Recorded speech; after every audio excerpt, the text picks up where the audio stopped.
Did I get Mom's ticket? Of course not. I was trying to check in at the airport, but my ticket wasn't issued. My daughter-in-law had handled the tickets this time, so when my son checked with her, the response was unbelievable. My only son was getting married in Hawaii, and I was so excited heading to the airport, but I never expected this kind of treatment. Ever since my son first brought her home, my daughter-in-law's attitude toward me had been prickly. I tried not to let it bother me, but this was too much. I thought she hated me and wouldn't want to come. She said it so casually. What are you talking about? She's my mother. Of course, she's coming. My son's voice grew harsh. Don't raise your voice. I'm feeling sleepy because of jet lag. My daughter-in-law, who had arrived earlier, replied nonchalantly. I couldn't stand it anymore and asked my son to hand me the phone. Hello, what's going on? Oh, Angie? Like I said earlier, but did you plan on attending our wedding? Seriously, you're such a carefree freeloader. It's hilarious how shameless you are. I could picture Julie smirking smugly on the other end of the phone. If you want to come, why don't you swim over? And of course, there's no hotel room for you, so you'll probably have to sleep outside. Ha! With all the family and relatives there, I'm the only one not invited to the wedding. Even I had reached my limit with this. It seems Julie doesn't understand her position. I see, got it. It looks like I need to teach Julie a lesson about the harsh realities of life. My name is Angie Dickinson. I'm a 55-year-old housewife. Since I'm good with my hands, my hobbies include gardening and handicrafts at home. I'm good at embroidery and knitting, and sometimes I even hold small classes at home when people ask me to teach them. Recently, I've also gotten into baking, and my family raves about my cream puffs and chiffon cakes. I've lived a modest life, finding my own joys. But I used to be quite the career woman back in the day. After graduating from a local university, I was fortunate enough to land a job at a major construction company. My meticulous work and efficiency earned me a good reputation, and after 2 years in HR, I became an executive secretary. Back then, my husband, Arthur, who is 3 years older than me, worked in the design department of the same company. We interacted frequently because of my role in passing on information from the executives, and I developed a liking for Arthur's diligent work ethic and high aspirations. Arthur seemed to feel the same way about me, and our relationship quickly deepened after a company trip where we were seated next to each other on the bus. Arthur said I was like out of his league. I did get invited to meals by many men, but none of them really caught my interest.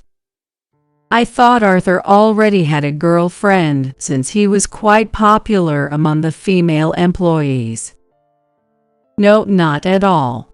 If you don't mind, would you like to hang out sometime? He asked, inviting me out. As we talked, we discovered we both enjoyed action movies and hiking, which helped us grow closer. I'm thinking about going here next time.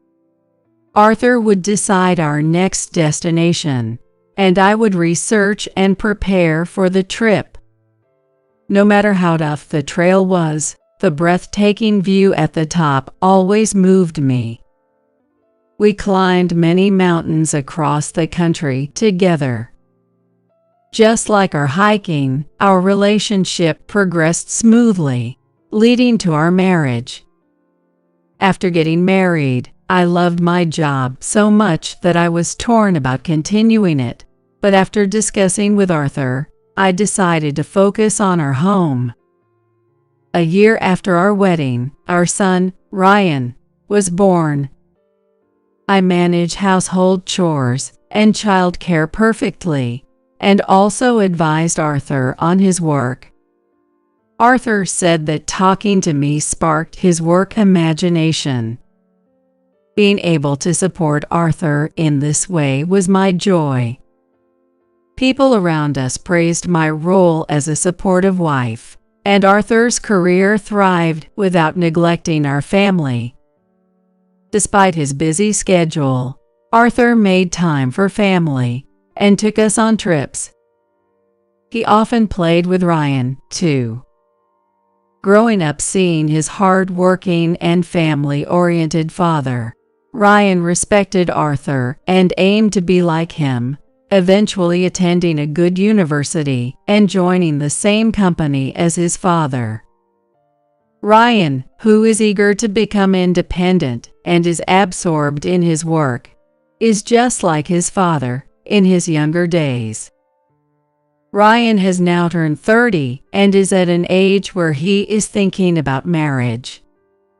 He's kind but somewhat shy with women, and I've hardly ever heard any frivolous stories about him. Just when I was starting to worry as a parent, it turns out a daughter of one of my husband's acquaintances took a liking to Ryan, and they started dating. She's a woman working in the office at one of our clients. We haven't been dating long, but we're both at that age. Ryan, who believes in dating with the intention of marriage, is serious like his father. I was surprised to hear this, but as a parent, I was happy that Ryan had found someone. So they decided to get married, and he was going to introduce her to us. Apparently, she's the daughter of a company president and got her job through her parents' connections, working in accounting. How old is she? What's her personality like? How does she look? How did they meet? I held back my curiosity and awaited the day. I had been preparing food since last night. I even washed the curtains in the living room. I watered the flowers at the entrance. I wonder what kind of person Ryan's future wife is. Seeing me fidgeting since morning, my husband smiled gently. I'm meeting her for the first time too, but I know her father well from work. He said to take care of his daughter. He did mention she's a bit of a spitfire, but since Ryan is quiet, a lively partner might be just right for him. Yes, it would be nice if she could take the lead and bring out the best in Ryan. As we imagine different scenarios together. Ding dong. The doorbell rang. Hello, I'm Julie Bowen. Julie greeted us cheerfully. She had a modern look with stylish makeup. Her long, brown-dyed hair swayed as she wore a slightly short dress and carried an expensive-looking designer bag slung over her shoulder, with Ryan holding her luggage. Well, welcome, beautiful young lady. It must have been a long trip for you, right? Come in quickly and make yourself comfortable. Both my husband and I were overjoyed. Dad, Mom, thanks for the welcome. Ryan looked a little embarrassed. Julie gave a greeting behind and entered the house. My husband and Ryan carried the luggage into the living room first. I approached Julie, who was taking off her shoes at the entrance, to speak to her. Julie, today. You're too forward. Julie muttered under her breath. I was taken aback. Angie, you're a stay-at-home mom, right? Just a lazy bum leeching off the house. My shoes are expensive, so make sure to put them together properly. Ugh. So annoying. She said this while kicking off her shoes carelessly and walking away, rudely cutting me off. What a rude thing to say. I was annoyed by Julie's disrespectful words, but in front of Arthur and Ryan, she was bright and charming. When Ryan first came to our company for work, I fell in love at first sight and made a move. His looks are totally my type, and he's so kind, truly the best husband. Seeing her talk so boldly, Ryan scratched his head shyly. It seems that Julie was the one who aggressively pursued the relationship. I didn't like Julie's attitude earlier, but since Ryan seemed to care for her, I thought maybe she was just nervous and decided to let it go. Moreover, my husband seemed very happy, saying, "He's a bit unreliable, but please take care of him," and drank more than usual, becoming very talkative. Dad, don't treat me like a kid forever. Ryan, also drinking, had a flushed face. Oh, sorry. My husband laughed in high spirits. The meeting proceeded harmoniously, with Arthur and Ryan looking satisfied. Afterward, Arthur hurriedly offered Julie some macarons as dessert. Wow, this is delicious. Where did you buy them? Taking a bite, Julie's eyes widened in surprise. My mom made them. Ryan answered, happily munching on his favorite macarons. Oh, really? Julie's tone suddenly dropped. Since you have plenty of free time, it's only natural you can make something like this. She showed no further interest. By the way, the sweets I had at the Beverly Hills Hotel recently were exquisite.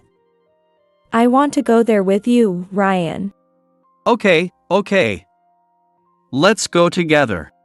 Ryan hastily tried to please this demanding girl, but a sense of unease grew within me. Julie then made a bold request. By the way, I prefer meat to fish, so from now on, please make meat dishes. She didn't bother to clear the dishes or even say thank you. Does she think I'm just a servant? With her high pride and condescending attitude towards me as a stay-at-home mom, I wondered if I could get along with her. Will I be able to get along with this girl? My head felt heavy all of a sudden. What does Ryan see in her that he wants to marry her? Well, there must be something good about her. After they left, I was left with a feeling of unease. I shook my head to dispel my feelings. Despite my discomfort with Julie's attitude and my doubts about the marriage, I decided to trust Ryan's choice. Ryan continued to bring Julie over for meals. Meat again. I'm tired of it. I want fish. And could you make the seasoning a bit lighter? Julie had no hesitation in complaining about the food, even though she had insisted on having meat. She only ate and never showed any sign of helping out. One time she said, "Angie, you're good at sewing, right? I hate this patchwork, it looks so tacky. Can you hem these pants for me? And do my friends too?" She shamelessly pushed her tasks onto me. I thought I should try to get along with her, so I reached out. "Julie, how about we cook together next time?"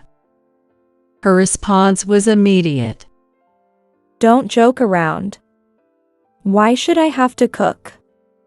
If you're trying to boss me around, I'll tell my dad. Julie snapped back, still as arrogant as ever. However, Ryan began to notice her behavior. Julie, you shouldn't talk to Mom like that.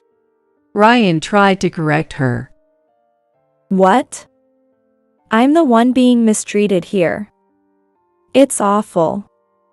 Ryan, you always side with your mom. She turned away, pouting. Another time, she declared in front of Arthur, "Even if we get married, there's no way I'm living with you. Take care of yourselves. I can't handle taking care of old people." She was rude even to my husband, so I gently admonished her. "We're not planning on living together, but you don't have to be so distant." Married or not, we're still strangers. Don't rely on us. Julie cut me off sharply. Ryan tried to mediate, but she always had an excuse, ultimately threatening to tell her dad. I whispered to Ryan to avoid getting involved, as it would only complicate things.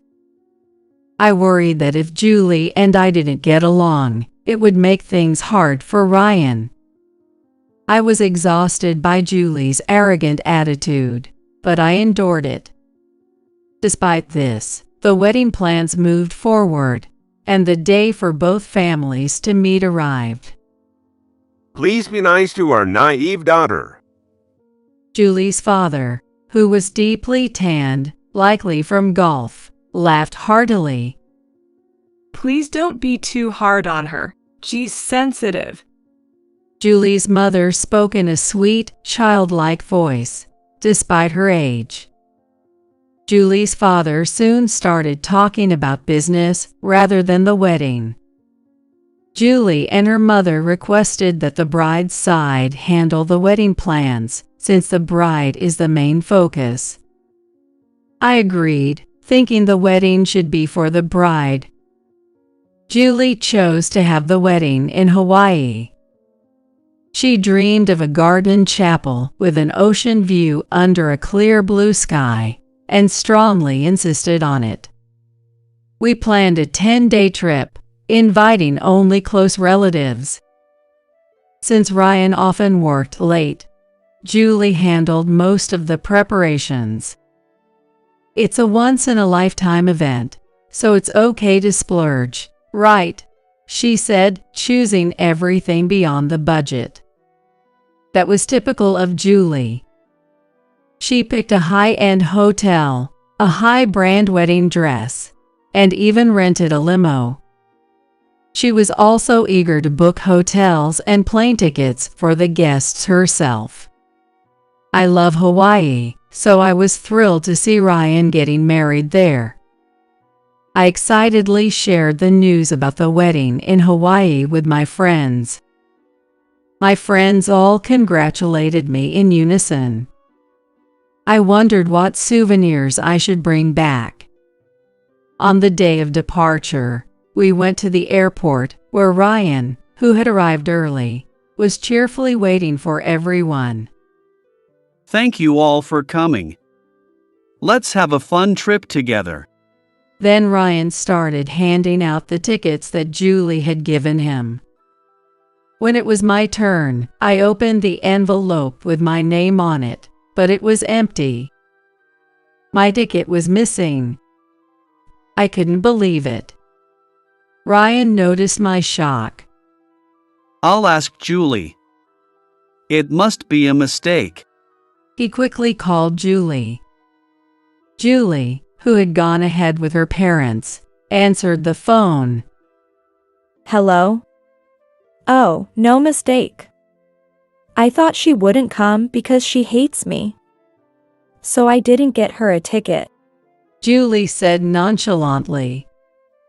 What are you talking about? She's my mother. Ryan's voice grew tense. Don't raise your voice. I'm tired because of jet lag. Julie's carefree voice came through. I couldn't stand it anymore. Let me talk to Julie. Hello, it's me. What's going on? Oh, Angie? Just like I said. Were you planning to attend our wedding? It's hilarious how shameless you are, just like a lazy bum. I could picture Julie smirking on the other end of the line. If you want to come, why don't you swim over? And of course, there's no hotel room for you, so you'll have to sleep outside. Ha! Julie laughed loudly. It's humiliating and disgraceful to be the only one not invited to the wedding with all the relatives there. I felt unbearable. Why do I have to endure this? Anger surged within me, and my body trembled with rage. I finally snapped. I want to bless Ryan's marriage, but I can't tolerate Julie's attitude. I won't go to Hawaii. I decided not to attend, and told Ryan. I'm sorry, Mom. If you're not going, then I'm not going either. Ryan apologized with a sad expression. He called Julie again. If you can't treat my mother well, then I can't marry you. He spoke firmly. What? This has nothing to do with Angie. Why are you calling it off now? I've told all my friends about the wedding, and now I'll be embarrassed. This is terrible. Julie screamed hysterically, but Ryan hung up the phone. I don't feel bad for Julie. She's been awful to you from the start. I knew, and yet it came to this. I'm truly sorry. Ryan looked defeated. My usually calm husband, who had quietly watched the situation unfold, was furious at Julie's harassment towards me. My husband said he would talk to Julie's father again. A week later, I got a call from Julie. It's all your fault. I've had it. Her shrill voice was full of complaints. I'm going to charge you for the cancellation fees and damages. You old hag. She screamed and abruptly hung up. Her rude attitude hadn't changed. Another week passed, and I got another call from Julie. When I answered, she suddenly started apologizing. Angie, I was wrong. I'm really sorry. She repeatedly apologized in a weak, almost inaudible voice. I see. I'm glad you realized your mistake. From your perspective, a carefree freeloader like me must be annoying. I responded calmly. No, not at all. You're wonderful. Julie no longer had her former bravado. I smirked, realizing she finally understood her position. Now I wouldn't have to deal with that spoiled woman anymore and could return to a peaceful life. Why had Julie suddenly changed her attitude? The truth is, my husband is the president of his company. Julie's father's company relies on my husband's company for 90% of their business. Although they are clients, they are essentially subcontractors for my husband's company. Julie's father wanted to maintain strong ties with my husband's company, but Julie ruined everything. When my husband told Julie's father about her mistreatment of me, he turned pale with rage and demanded that Julie apologize immediately. You idiot. What have you done? Apologize to Angie. What? Ryan's dad is the president? I didn't know that. Julie called, almost in tears. After that, my husband decided to terminate business with Julie's father's company. Her father's company was already struggling. Hoping my husband would save them, but without the business, they went bankrupt. Julie was the daughter of his mistress. She hated me because I seemed to have a happy, normal life. Julie's father was notorious for his womanizing ways, often seducing female employees and clients. Julie's mother started as his mistress and ended up raising Julie alone after getting pregnant. She worked as a hostess to make ends meet, was irresponsible with money, and neglected household duties. She always envied the legitimate wife, had no interest in her children, and was starved for love. When the legitimate wife passed away, she became the second wife, but continued to waste money, always complaining about her hardships as a mistress, never trying to improve her situation. Julie hated me because I was the opposite of her mother, loved by my husband, and living a stable life. Looks can be deceiving, though. I can't help but feel that way. Even the closest families have problems they can't talk about. I've had my share of issues too. I gave up the job I loved to support my husband. I cooked every day to ensure my husband and Ryan stayed healthy. I also made sure to maintain good relationships with my husband's relatives and Ryan's friends' moms. I lived each day with gratitude for what I had. When problems arose, I worked hard to solve them one by one, which is why we are where we are today. I wish I could teach her that happiness isn't easily attained. Afterward, Julie's father blamed her for everything that went wrong and disowned her. I don't need a useless daughter. She's dragging me down. In reality, Julie's father himself lacked credibility in his work. Both of them had issues as people. Julie, as the daughter of the second wife, never received much love from her father. Julie's mother didn't care much about her either. I had a hard time as a mistress. Julie, you need to handle your own problems, she said, showing no intention of helping her disowned daughter. Both dad and mom are the worst. Julie lost her parental support and was kicked out, now living modestly as a temp worker. Her assigned department was the customer service center. She received endless complaint calls from customers every day. The last operator was terrible. She must have fueled the customers' anger. Complaints about things other than the products often came, and each time her boss scolded her, making it a rather ironic job.